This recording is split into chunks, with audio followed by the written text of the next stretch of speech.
I set my coffee mug down on the kitchen counter and just listened. My son Marcus was standing by the window, his wife Vanessa beside him, both of them talking about square footage and market rates like I wasn't even in the room.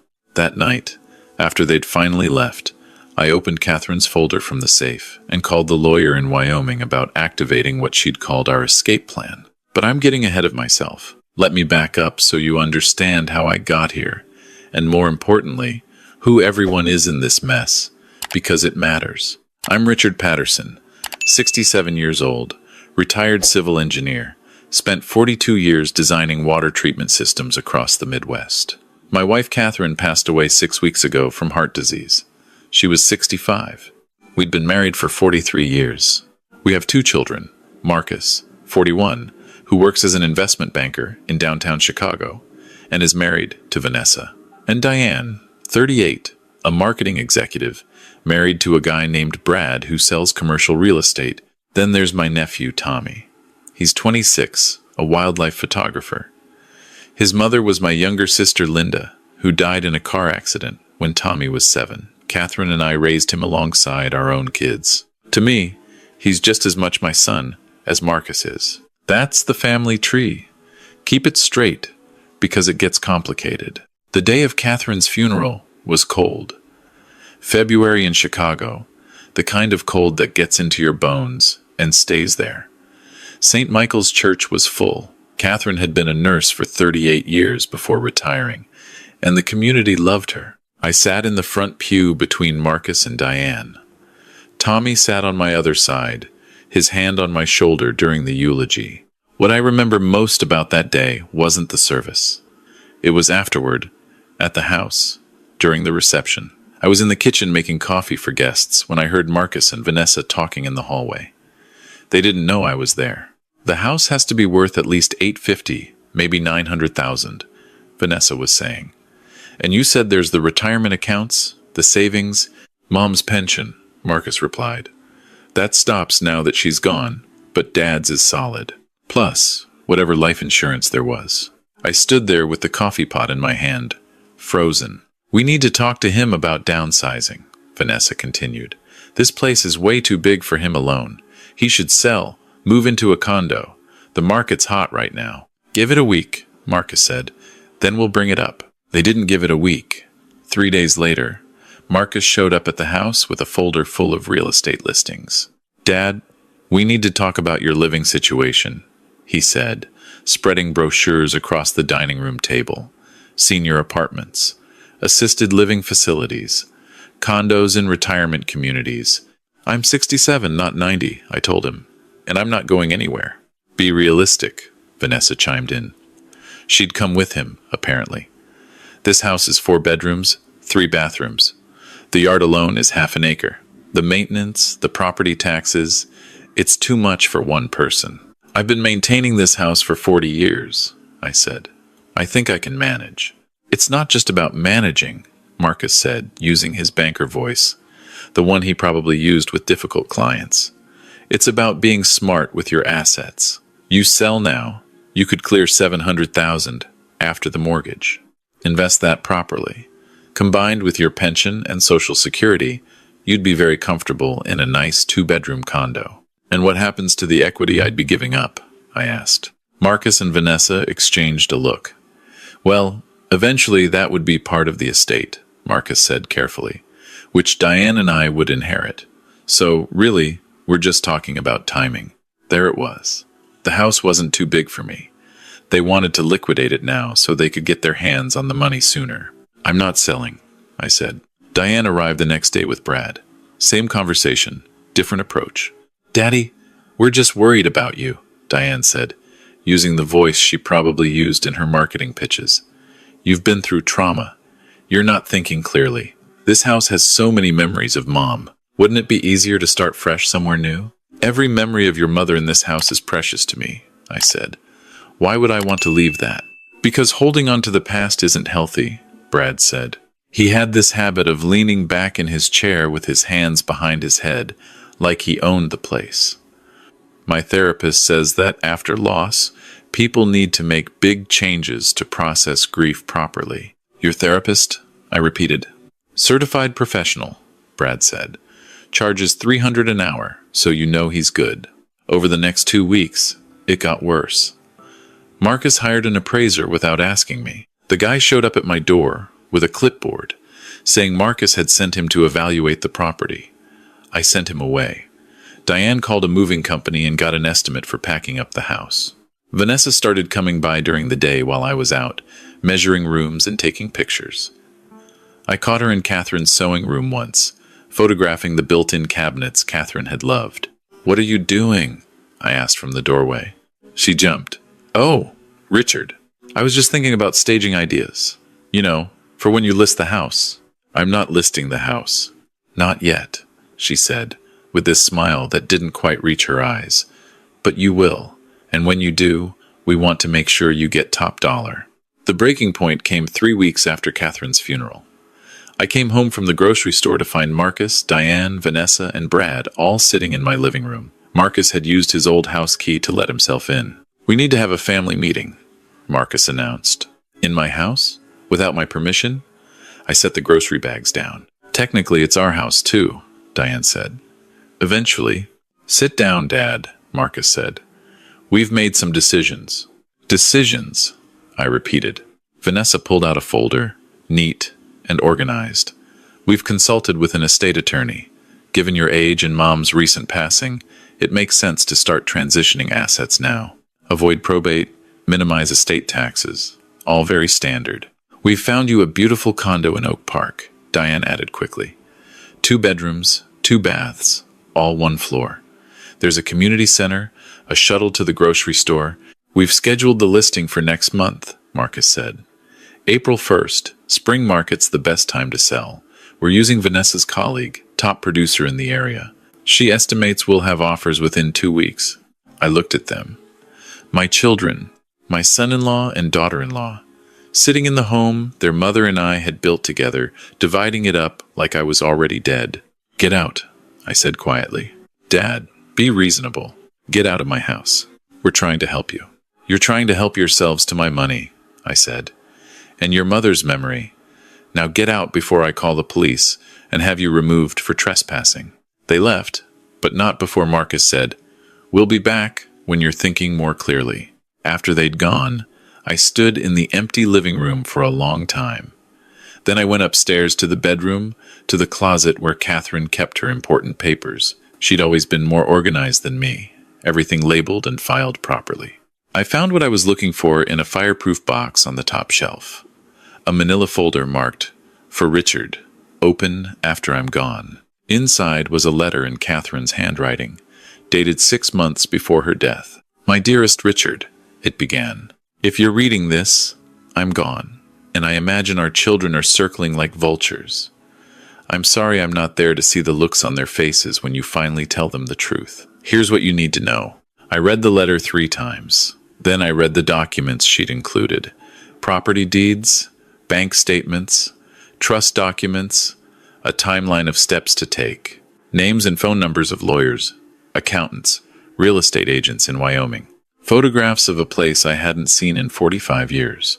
Catherine had planned everything. The next morning, I called the first number on her list, a lawyer named Sarah Chen in Jackson, Wyoming. "Mr. Patterson," she said when I identified myself, "I've been expecting your call. Mrs. Patterson established the trust 2 years ago. Everything's ready when you are." "Walk me through it," I said. What Catherine had done was this. 3 years ago, when her heart condition was first diagnosed, she'd started planning. She knew, even if I didn't want to admit it, that her time was limited. And she knew our children well enough to predict exactly what would happen after she died. So she'd taken action, quietly, carefully. The house we'd honeymooned at in Wyoming 45 years ago had belonged to her uncle. When he died 15 years ago, he'd left it to Catherine in his will. It was a 480-acre ranch in the Teton Valley, about 40 minutes from Jackson. Catherine had kept it all these years, renting it out to a local family for minimal rent in exchange for maintenance. I'd known about it vaguely, but had never paid much attention. It seemed like a sentimental keepsake, nothing more. But 2 years ago, Catherine had quietly stopped renting it. She'd hired contractors to renovate the main house completely. New roof, new plumbing, new electrical, modern kitchen, updated bathrooms. She'd had the barn converted into a photography studio and darkroom. The old bunkhouse had been turned into a guest cottage.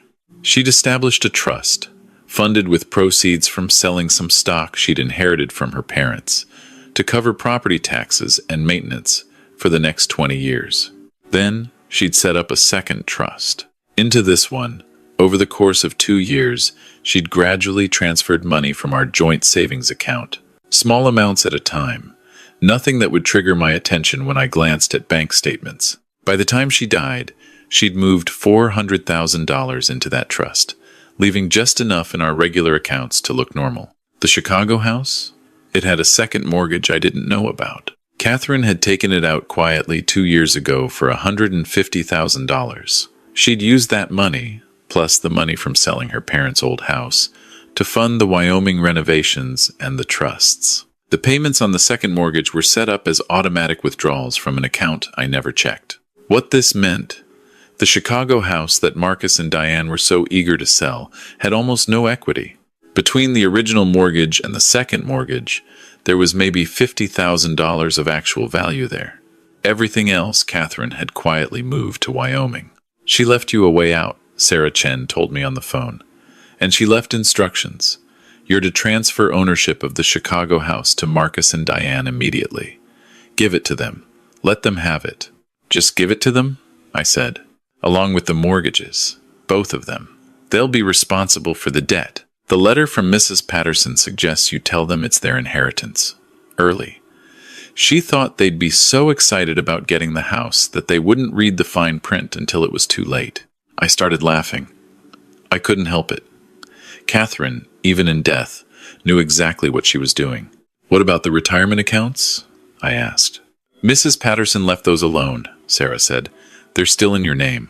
She suggested you might want to name your nephew Tommy as the primary beneficiary instead of Marcus and Diane. But that's your choice. And the ranch in Wyoming? Fully paid off. Completely renovated. Ready for occupancy. The trust covers all expenses. You could move in tomorrow if you wanted to. I thought about it for exactly 3 seconds. Set it up, I said. The next 2 weeks were careful choreography. I couldn't let Marcus and Diane know I was planning anything. I had to act like a grieving widower who was slowly coming around to their point of view. Marcus called to check in every few days. I let my resistance soften gradually. Yes, maybe the house was too big. Yes, maybe a change would be good. I let him think he was wearing me down. Meanwhile, I was packing. Just the essentials at first. Clothes, personal items, Catherine's jewelry, the photo albums. Tommy helped me. He was the only one I told. They're really doing this? He said when I explained what was happening. He'd come over under the pretense of helping me clean out the garage. They really are, I said. And Aunt Catherine knew they would? I showed him the letter. Tommy read it, his jaw getting tighter with every paragraph. When he finished, he looked up at me. She was a genius, he said quietly. She knew our family better than I wanted to admit, I said. What about me? Tommy asked. Am I supposed to go to Wyoming with you? Your Aunt Catherine left specific instructions about you, I said. There's a studio in the converted barn. She had it designed for photography. Darkroom, natural lighting, the works. She wanted you to have it. Tommy's eyes got wet. She did that for me? She loved you like you were her own son, I said. You were the only one who visited her in the hospital every single day. The only one who called just to talk. She noticed, Tommy. She noticed everything. We packed carefully over the next week, rented a storage unit across town, and gradually moved things there. Catherine's china, the furniture that had belonged to my parents. Books, artwork, anything with sentimental value. We left the big stuff, the obvious stuff, anything Marcus and Diane would expect to be there. The close call came on a Tuesday. I just loaded a box of Catherine's nursing textbooks into my car when Vanessa pulled into the driveway.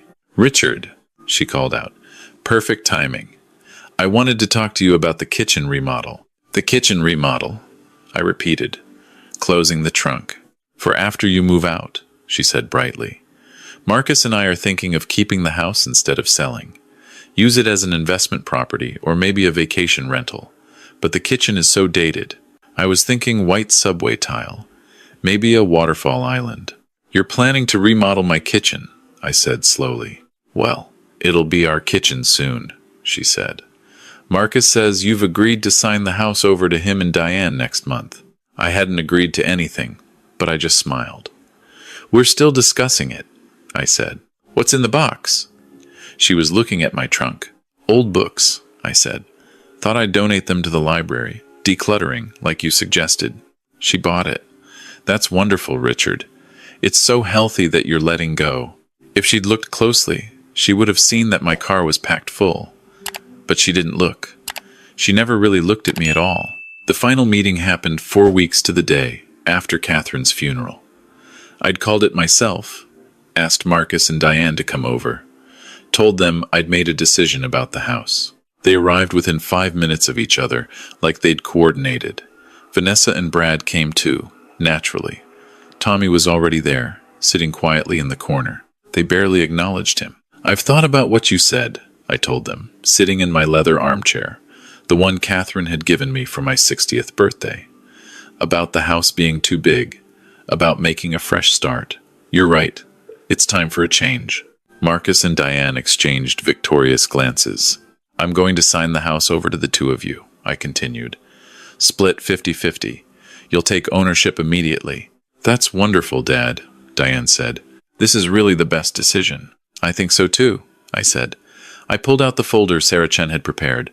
The deed transfer documents are all here. You'll need to sign as well, accepting the transfer and all associated responsibilities. Associated responsibilities? Marcus asked. The property taxes, the homeowner's insurance, the mortgages, all of that transfers with the deed, I said. Standard procedure. Mortgages? Vanessa's smile faltered. Plural? There's the original mortgage. About $200,000 remaining, I said. And the second mortgage, $150,000. The lawyer explained it all in these documents. I watched them read. Watched Marcus's face go from confused to pale. Watched Diane's hand start to shake as she flipped through pages. This house has a $350,000 debt? Marcus said. You said it was almost paid off. I said no such thing, I replied calmly. You assumed it was paid off. You never actually asked to see the mortgage statements. Who takes out a second mortgage at your age? Vanessa demanded. Your mother did, I said. 2 years ago. She had her reasons. This is insane, Diane said. With property taxes and insurance, this place costs $4,500 a month to maintain. We can't afford that. Then sell it, I suggested. Like you were planning to anyway. Sell it? Brad laughed bitterly. After transfer fees and realtor commissions, they'd be lucky to clear $100,000. Split 2 ways? That's $50,000 each for a house you've been telling us is worth almost $1 million. Market fluctuations, I said with a shrug. Can't predict these things? There's something else going on here, Marcus said, his banker instincts finally kicking in. Where's the rest of the money? Mom's savings? The retirement accounts? The life insurance? The life insurance was a $50,000 policy that barely covered the funeral expenses, I said. The retirement accounts are mine, in my name alone. They'll stay that way. And Mom's savings? Diane pressed. She spent them, I said simply, over the last 2 years. Medical bills, some charitable donations, personal expenses. It's all documented if you'd like to see the bank statements. That wasn't technically a lie. Catherine had spent the savings, just not on what they assumed. You're not keeping the house either, Marcus said suddenly. Are you? You're going somewhere? Smart boy, my son. Too late, but smart. I'm retiring, I said, leaving Chicago. I've already closed out the accounts at First National, transferred everything to a bank in Wyoming. I'm moving next week. Wyoming? Diane said. Why Wyoming? Your mother and I honeymooned there, I said. Seemed like a fitting place for a fresh start. So you're just leaving us with a debt-ridden house and disappearing? Vanessa's voice was shrill now. I'm giving you exactly what you asked for, I said. The house. Early inheritance. Just like you wanted.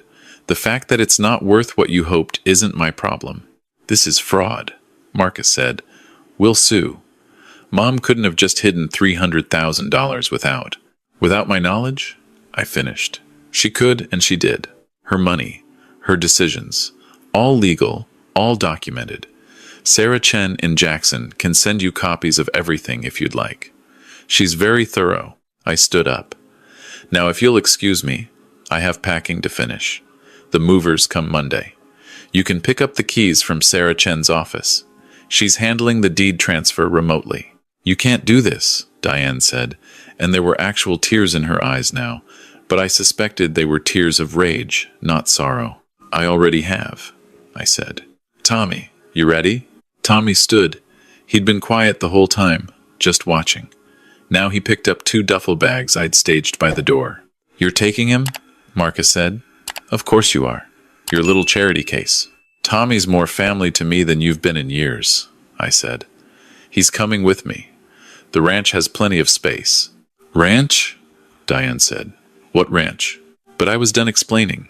Tommy and I walked out the front door of that house for the last time. I heard shouting behind us, Vanessa and Brad yelling at Marcus and Diane, everyone yelling at everyone, but it faded as we got into my car. How do you feel? Tommy asked as we drove away. Free, I said. The movers came that Monday, like I'd said, but not to the Chicago house.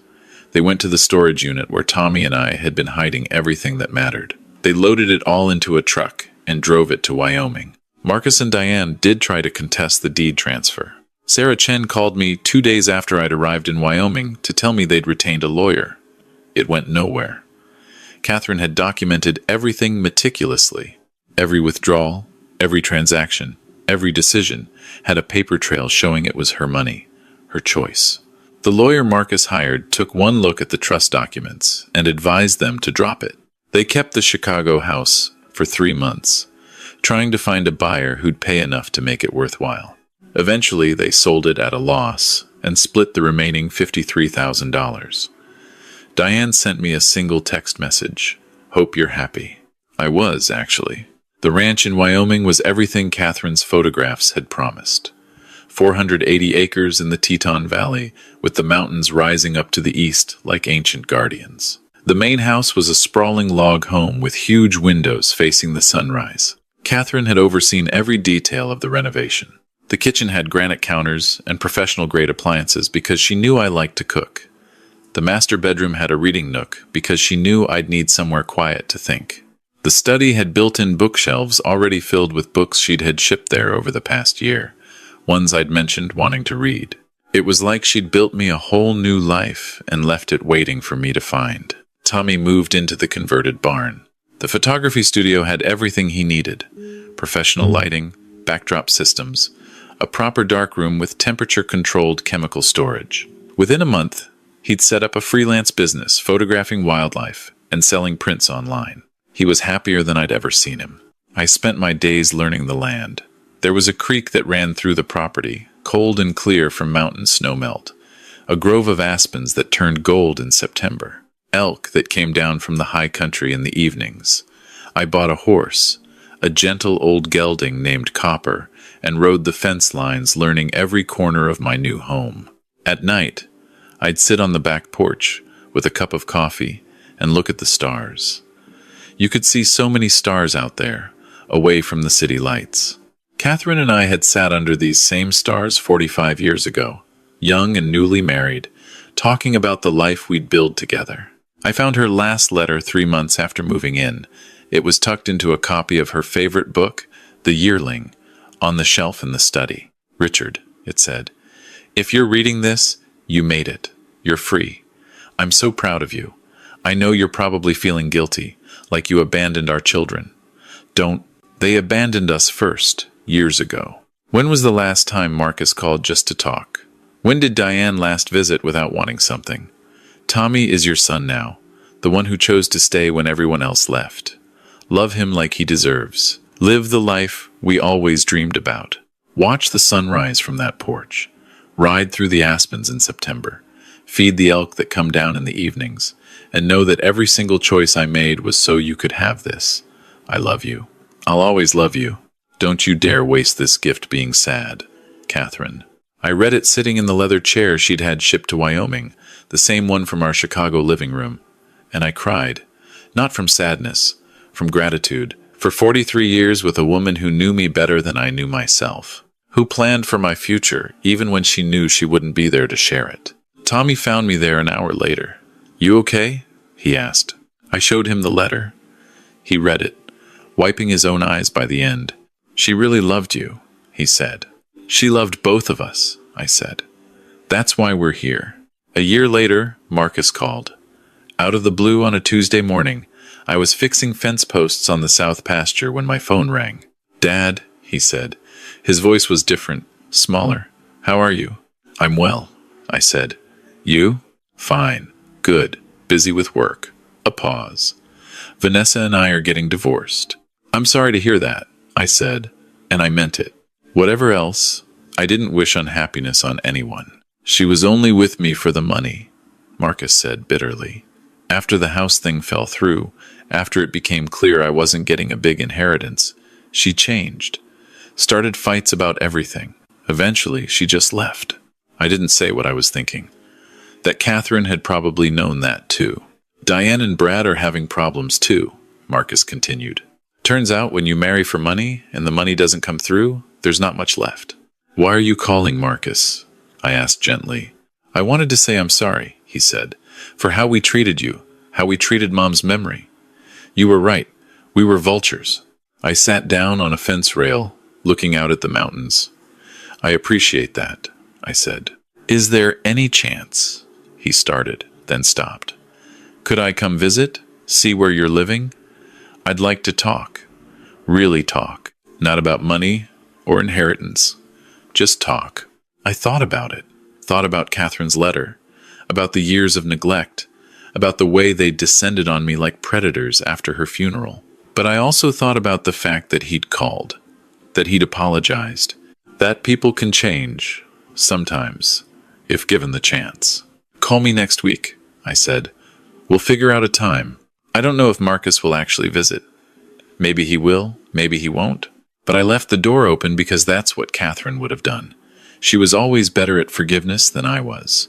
Tommy and I celebrated his 27th birthday last month with a bonfire by the creek. He'd just sold his first major photo collection to a nature magazine. We cooked steaks over the fire and talked about his mother, my sister Linda, and how proud she'd be of the man he'd become. "Do you miss Chicago?" he asked me. I looked around at the property, at the mountains going purple in the sunset, at the life Catherine had built for me brick by brick, decision by decision, knowing she wouldn't be here to see it. "I miss your aunt," I said. "Every day, but Chicago? No. This is home now." And it was. The ranch, the mountains, the quiet mornings and star-filled nights. Tommy in his studio, me learning to be a rancher at 67. A life I never planned, but one that fit better than anything I'd left behind. Catherine had given me exactly what I needed. Not just an escape from greedy children, but permission to start over, to build something new, to be more than just a father, or a husband, or a retired engineer. To be myself, whoever that turned out to be. I still talk to her sometimes, out loud, when I'm riding the fence lines or sitting on the porch in the evening. I tell her about the elk herd that's grown to 23 head, about the book I'm writing, a technical memoir about water systems engineering, about Tommy's success and the life he's building, about Marcus's call and the possibility of reconciliation. Though I'm not holding my breath, I tell her thank you, every day. Thank you for knowing me well enough to save me. Thank you for planning my escape when I didn't even know I needed one. Thank you for giving me the courage to walk away from people who loved my money more than they loved me. The sun's setting now as I finish my coffee. Tomorrow I'm riding up to the north pasture to check on the water system there. It's been making a funny sound, and after 40 years as an engineer, I can't ignore funny sounds. Tommy's going with me. He wants to photograph the wildflowers that are blooming in the high meadow. It's a good life. A quiet life. Not the one I expected when I married Catherine 43 years ago, but maybe a better one. Simpler. More honest. She always did know best.